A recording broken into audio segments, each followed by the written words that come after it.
আযাবান নার। এটা কিন্তু জবান ফসকা বার হয়ে গেছে। জবান ফসকা বোঝেন না? ভিতরে যা আছে তাই বার হবে। ভিতরে কি আছে?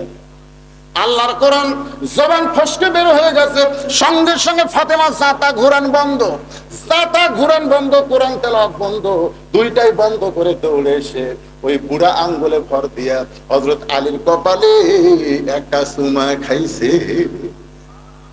আলী বলতেছে, ফাতেমা তুমি জাতা ঘুরাইতেছো, কোরআন তেলাওয়াত করতেছো, আমি ঘরের দরজায় দেখার সঙ্গে সঙ্গে সবকিছু বাদ দিয়ে আমার কপালে চুমা দিলে। ফাতেমা বলে, স্বামী গো, আল্লাহ নবী বলেছেন স্বামী যখন বিবির কাছে আসবে, বিবির সমস্ত কাজ কাম আল্লাহ হারাম করে দিবে, একটা মাত্র কাজই হলো স্বামীকে খুশি করা। কি বুঝলেন? কি বুঝলেন? যারা বিয়া করছেন তারা একটু বোঝেন তো।